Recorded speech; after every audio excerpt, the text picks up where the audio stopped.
Oke, bismillahirrahmanirrahim. Assalamualaikum warahmatullahi wabarakatuh. Kali ini kita akan melanjutkan materi mengenai dinamika atmosfer. Kalau sebelumnya kita udah bahas mengenai cuaca dan iklim ya, teman-teman. Nah, sekarang kita akan bahas mengenai angin. Dari angin dulu nih. Jadi pengertiannya angin itu apa sih? Angin adalah massa udara yang bergerak dari daerah yang tekanan udaranya tinggi. Kalau tekanan udara tinggi berarti suhunya rendah. Ingat ya, sebelumnya udah pernah Ibu bahas nih. Tekanan udara itu akan berbanding terbalik dengan suhu yang ada di sekitarnya. Tekanan udaranya tinggi, maka suhunya rendah. Ke daerah yang tekanan udaranya rendah, berarti suhunya tinggi. Kecepatan angin ini alat ukurnya namanya anemometer. Secara umum, macam-macam angin ini ada angin tetap dan ada juga angin periodik. Angin laut adalah angin yang bertiup biasanya pada pukul 9 sampai 4 sore. Ini siang hari ya, dari laut ke darat. Itu angin laut. Biasanya pulang dari menangkap ikan nih. Ini para nelayan ini memanfaatkan si angin laut ini. Kemudian kebalikannya ada namanya angin darat. Angin darat ini bertiup dari darat ke laut pada malam hari. Nah, kalau malam hari, nah ini nih waktunya berangkat si nelayan menangkap ikan. Oke, kita lihat ke gambarnya. Kenapa bisa terjadi angin laut dan angin darat? Nah, ini balik lagi ke hukum angin itu, Bayes Balot itu kayak gimana? Angin itu bertiup dari tekanan udaranya yang tinggi ke tekanan udaranya yang rendah. Pada saat malam hari, tekanan udara di daerah darat itu tekanan udaranya tinggi. Gitu. Karena kenapa? Suhunya minus di sini di darat. Kan angin itu berbalikan ya, suhu dengan tekanan itu. Jadi kalau tekanan udaranya tinggi, maka suhunya rendah. Dari suhu yang rendah, si angin itu akan bergerak ke suhu yang lebih panas atau hangat gitu ya. Dan pada malam hari, si laut ini kondisinya dia lebih hangat dibanding daratan. Karena sifatnya daratan itu lebih cepat melepaskan panas dibanding si daerah laut. Kan punya kedalaman tuh. Jadi sinar matahari itu masih ada sisa hangatnya pada malam hari di daerah laut gitu. Makanya terjadilah yang namanya angin darat dan angin laut. Begitupun sebaliknya dengan di siang hari. Ya, mudah-mudahan bisa dipahami ya. Oke, kita next. Yang selanjutnya ada namanya angin lembah dan angin gunung. Angin lembah itu, ingat, lihat ya petunjuknya. Otomatis dari lembah arahnya.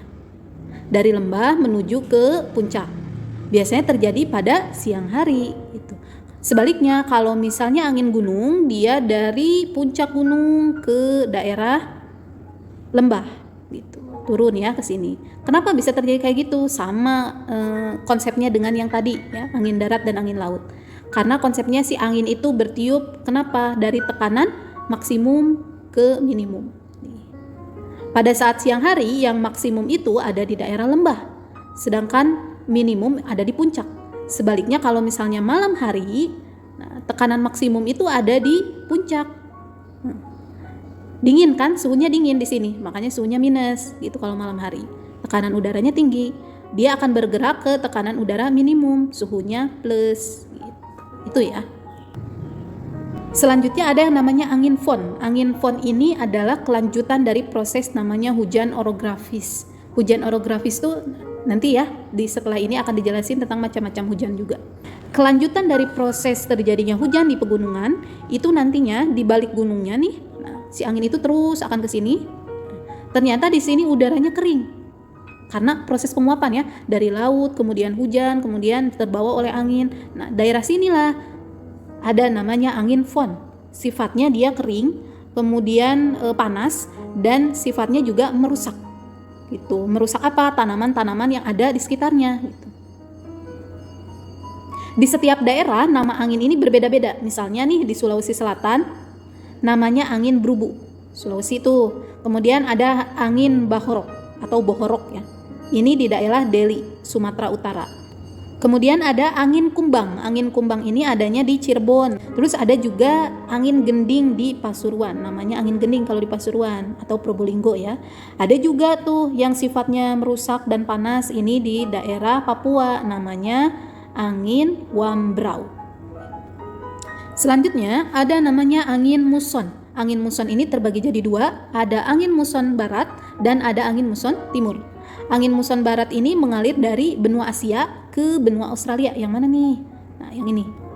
Dari benua Asia ke daerah benua Australia, terus ke sini. Tuh. Itu angin muson barat. Dan pada saat terjadi angin muson barat, dia sebelum masuk ke kita nih, ke wilayah Indonesia, membawa banyak uap air dari mana? Dari Samudra Pasifik.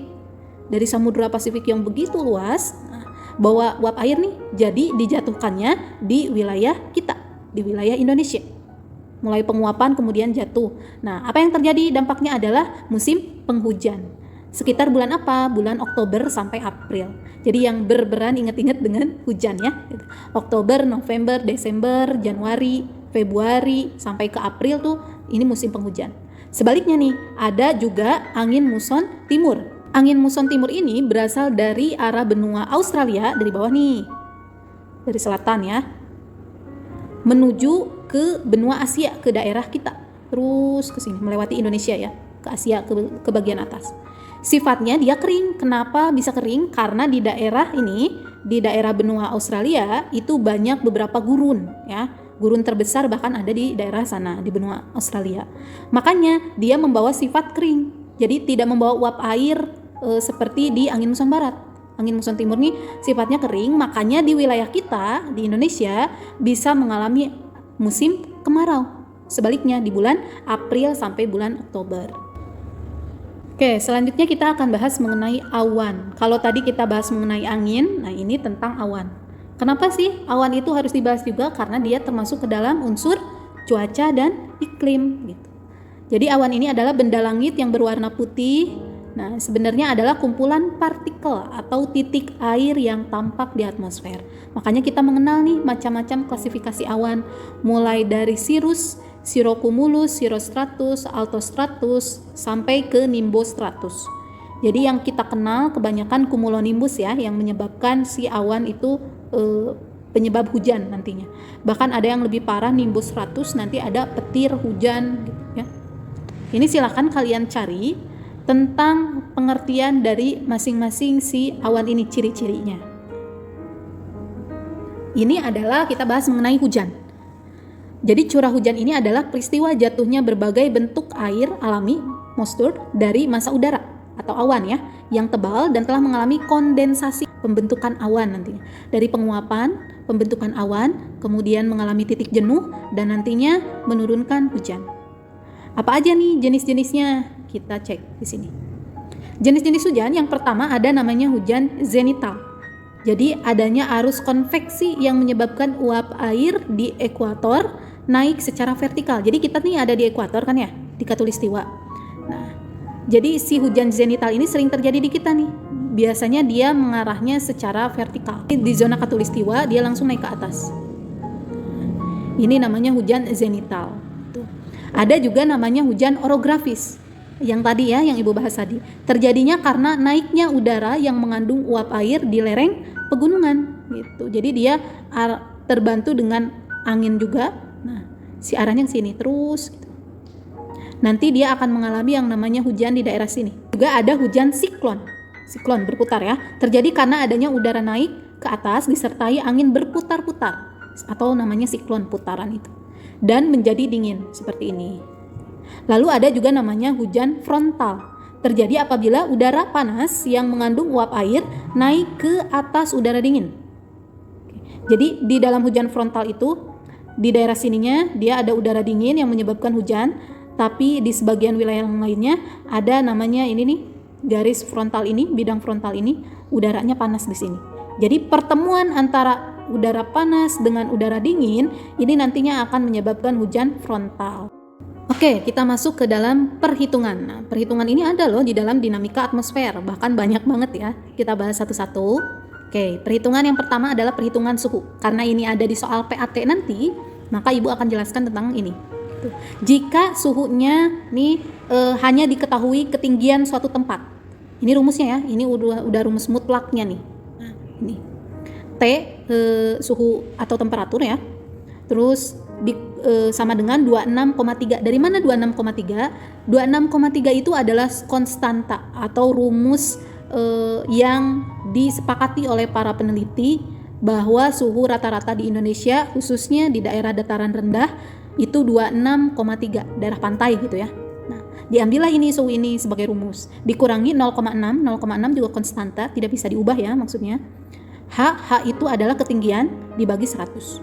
Contoh soal, kita masuk nih. Berapa suhu udara di daerah A jika mempunyai ketinggian 1500 m dari permukaan laut? Nah, di sini nih, tinggal masukin aja karena tidak diketahui suhunya, hanya diketahui ketinggiannya aja, maka rumus yang dipakai adalah rumus yang ini. 26,3 dikurangi 0,6. Kenapa tiba-tiba jadi 15? Karena 1500 dibagi per 100. Jadi 15 kan? 26,3 dikurangi 0,6 dikali 15 dulu berapa? Nah, 9 tuh. Jadi tinggal dikurangi 26,3 dikurangi 9. Maka suhunya di ketinggian 1500 meter ini adalah 17,3 derajat Celcius. Gampang kan? Oke. Masih gampang. Next. Kalau yang ini apabila diketahui ketinggian dua tempat. Yang satunya dia punya suhu udara nih, misalnya di kota A dia punya suhu udara, tapi di kota B-nya dia nggak punya. Nah, harus dicari tuh suhu di kota B-nya berapa. Kita hitung dengan cara ini. Contoh, kota A memiliki ketinggian 50 meter di atas permukaan laut, mdpl. Rata-rata suhu udara di kota A 28. Oke, berarti udah diketahui. Di 50 m, maka suhunya 28.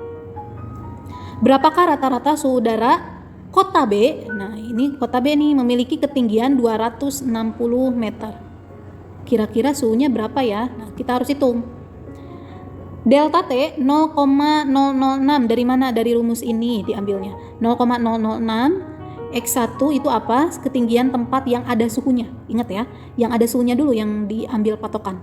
Dikurangi ketinggian tempat yang tidak ada suhunya. Yang dicari ini dikali 1 derajat Celcius. Kita abaikan dulu deh 1 derajatnya. Nah, jadi kita fokus ini. 0,006 kurung buka 50 dari mana ini? Ketinggian A, kota A, kemudian ketinggian kota B.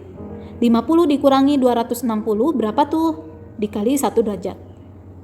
Tinggal dikali 0,006 dikali hasil dari 50 kurangi 260. Hasilnya minus 1,26 derajat Celcius.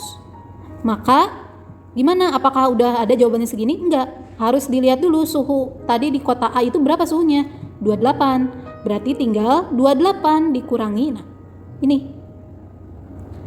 Kalau misalnya plus berarti plus, tapi karena di sini minus, 28 minus 1,26 derajat Celcius. Maka hasilnya 26,74. Gitu. Mudah ya? Mudah-mudahan bisa dipahami.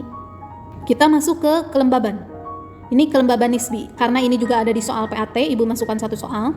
Kelembaban mutlak dibagi jumlah uap air maksimum dikali 100. Ini juga gampang banget. Contoh kita langsung ke soal aja ya. Dalam 1 meter kubik udara pada suhu 20 derajat Celcius terdapat 25 gram.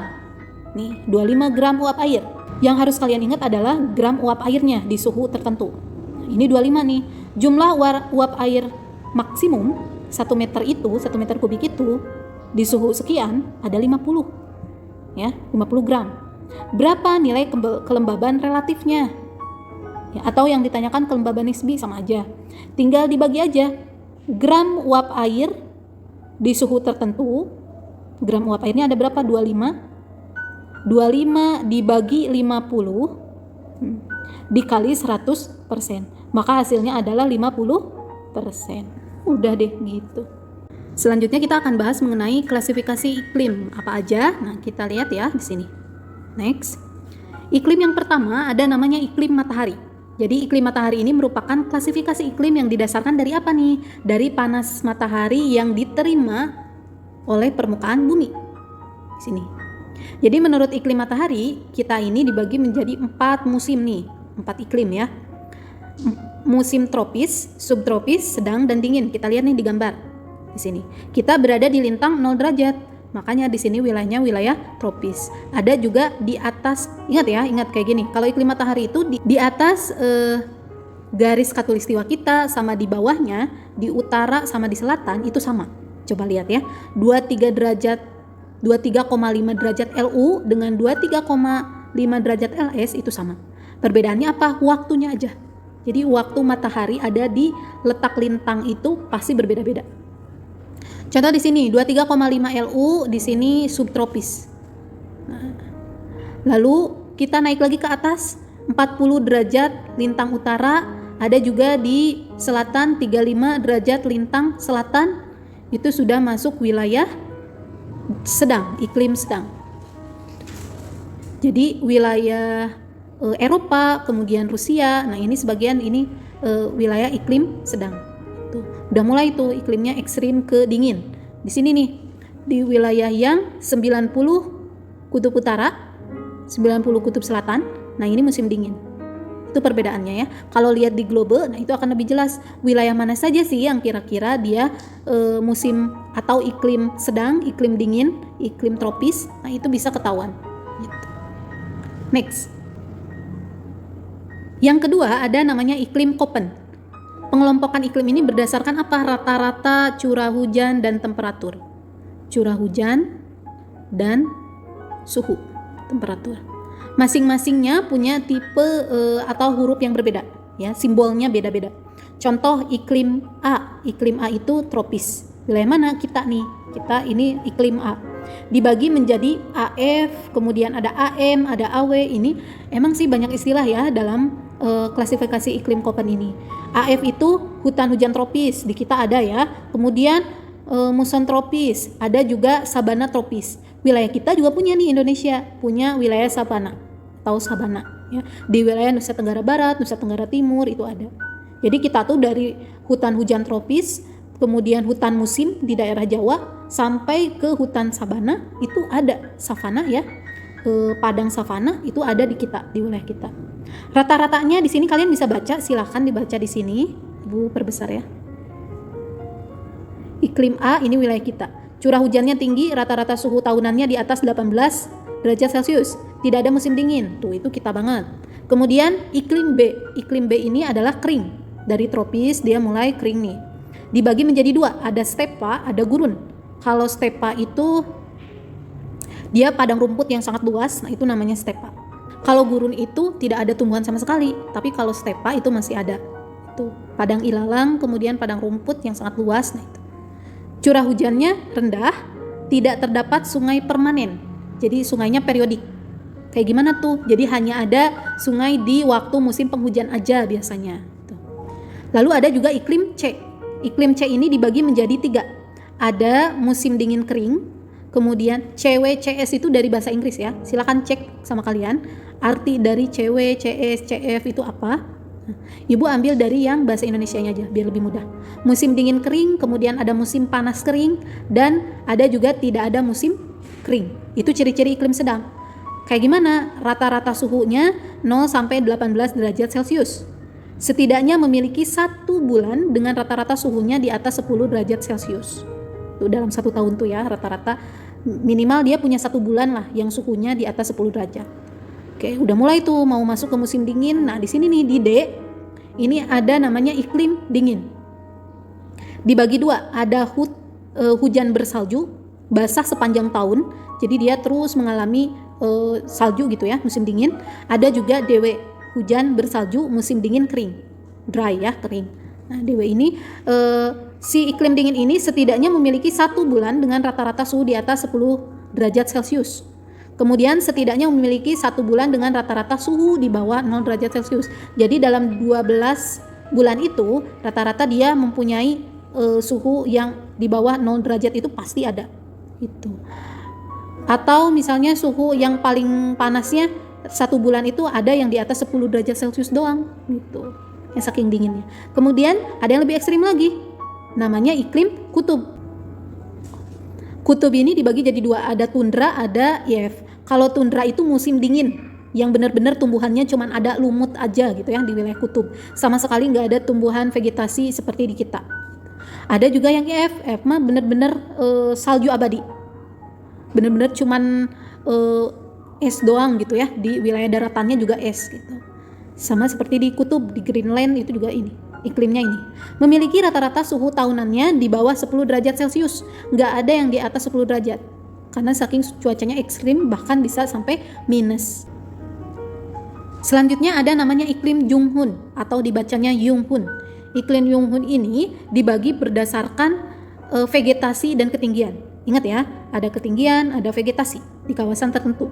Bahkan ini Junghun ini meneliti tentang ketinggian ini di kita nih, di Indonesia. Jadi pada saat penelitian, dia membagi zona ini. Jadi ada zona panas, ada zona sedang, sejuk, sampai dingin. Misalnya kita lihat, di ketinggian 650 mdpl, nah ini di daerah masih dataran rendah nih. Ada apa aja sih jenis tanamannya kalau di zona panas yang cocok itu apa? Ada padi, jagung, tebu, sama kelapa. Makanya ini tanaman-tanamannya adalah tanaman yang biasa kita jumpai di Indonesia. Lalu naik nih ketinggiannya ke 1500 mdpl. Ada namanya zona sedang. Di zona sedang ini, apa nih yang cocok ditanam? Ini sebetulnya harusnya ada suhu-suhunya ya. Silakan kalian cek suhu di zona panas itu berapa, zona sedang itu berapa. Nah, Ibu kasih ininya aja, contoh tanamannya. Di zona sedang, kita udah naik nih ke 1500. Ada tembakau, kemudian kopi, coklat, teh, ini ada di zona sedang. Kopi dan teh ini, dia juga lanjut ke 2500 mdpl, zona sejuk. Makanya di daerah Puncak, kemudian kalau di Bandung ada di daerah Lembang, itu banyak pohon kina, kemudian teh, sayuran gitu ya. Itu di daerah Puncak ya kalau di sini. Kemudian next ke bagian lebih dari 2500 mdpl. Ini ada namanya zona dingin. Zona dingin ini tidak tersedia tanaman budidaya. Jadi nggak ada sayuran, nggak ada apa-apa gitu ya di zona dingin ini. Biasanya hanya lumut. Tuh, makanya di puncak gunung tuh. Jadi tidak semua tanaman bisa ditanam di daerah yang zona dingin. Selanjutnya ada iklim Schmidt-Ferguson. Schmidt-Ferguson ini klasifikasinya berdasarkan curah hujan. Ibu nggak akan ngasih soal hitungan ini, sebetulnya ada ya, ini soal hitungannya, tapi Ibu akan menjelaskan dari ininya aja. Dari mana sih si bulan basah, bulan kering tuh? Dari sini. Jadi kalau menurut iklim Schmidt-Ferguson, kriterianya bulan basah, bulan lembab, bulan kering. BB atau bulan basah, curah hujannya lebih dari 100 mm. Kemudian bulan lembab itu 60 sampai 100 meter. Dan bulan kering kurang dari 60 mm per dalam satu bulannya gitu ya. Ini sebetulnya ada contoh perhitungannya, tapi nggak Ibu tampilkan. Oke. Rumus mencari Q itu dari mana? Rata-rata bulan kering per rata-rata bulan basah dikali 100. Contohnya kayak gini. Kalau misalnya di bulan Januari curah hujan di Indonesia, misalnya di di Kabupaten Bogor, ya, di Cibinong. Kabupaten Bogor rata-rata curah hujan per bulan Januari itu 130 mm. Berarti dia termasuk bulan basah atau bulan kering? Lebih dari 100 ya. Berarti dia bulan basah gitu. Nah, dihitung tuh di Kabupaten Bogor dari bulan Januari sampai Desember, mana aja nih yang termasuk bulan basah, mana aja yang termasuk bulan kering. Nah, nanti dilihat tuh. Oh iya, ada 3 bulan kering, ada 7 bulan basah misalnya ya. Sisanya adalah bulan lembab. Nanti tinggal dihitung rata-rata bulan kering dibagi bulan basah. Misalnya tadi bulan keringnya ada 3 bulan, 3/7. Nah di sini nih 3/7 dikali 100. Maka nanti ketahuan tuh iklimnya termasuknya dari hasil pembagian rumus Q ini. Nanti klasifikasinya dicek di sini. Nih ya. Apakah si Kabupaten Bogor ini dalam tahun tersebut dia iklimnya apa? Apakah sangat basah, agak basah, sedang atau kering? Nanti di sini dilihat dari hasil Q ini, rumus Q ini akan muncul persen kayak gini. Hasilnya 60 sampai 100 berarti dia masuk sedang. 100 sampai 167%, maka dia agak kering. Begitu ya cara hitungnya. Next. Terakhir ini Ibu jelasin mengenai dampak perubahan iklim global. Jadi nantinya ada 2 dampak nih, ada istilah namanya La Nina dan El Nino. Ini harus dibahas karena ada juga nanti di soal. Di Indonesia sendiri ini si La Nina menyebabkan curah hujannya meningkat. Kenapa bisa terjadi kayak gitu? Karena dia membawa curah hujan yang banyak nih. Dari sini nih kondisi basah melebihi rata-rata terjadi di daerah Gulf Coast dan Florida. Sedangkan kondisi keringnya di lembah Ohio dan barat laut Pasifik. Dan ini berpengaruh nih ke Indonesia. Makanya si El Nino dia menyebabkan kekeringan berkepanjangan hampir di seluruh pulau yang ada di Indonesia misalnya. Sedangkan La Nina, nah La Nina ini musim dinginnya lebih hangat dan biasanya ini untuk di daerah lain. Tapi kalau di Indonesia dia menyebabkan curah hujannya yang meningkat, uap airnya semakin banyak gitu. Dan banjir seringkali terjadi seperti yang sekarang terjadi. Makanya dampaknya bagi Indonesia nih, El Nino kekeringan, sedangkan La Nina curah hujan yang tinggi gitu. Itu ya simpelnya untuk memahami perbedaan dampak dari La Nina dan El Nino. Proses lebih jauhnya kalian bisa searching, bisa cek kembali ya. Oke, itu aja yang mungkin bisa Ibu sampaikan tentang materi ini. Mungkin memang banyak banget ya bahasan mengenai dinamika atmosfer ini. Mudah-mudahan bisa kalian pahami, bisa juga kalian bertanya ke Ibu kalau misalnya ada yang tidak dipahami, dan silakan kalian belajar dari sumber lainnya. Ini sumber yang Ibu pakai dari LKS, dari buku paket, kemudian dari Zenius, dan lebih banyak referensi Ibu ambil dari Ruang Guru. Dan ini juga jadi pembelajaran terakhir geografi dari Ibu. Mudah-mudahan kalian lancar nanti PAT-nya. Semangat. Assalamualaikum warahmatullahi wabarakatuh.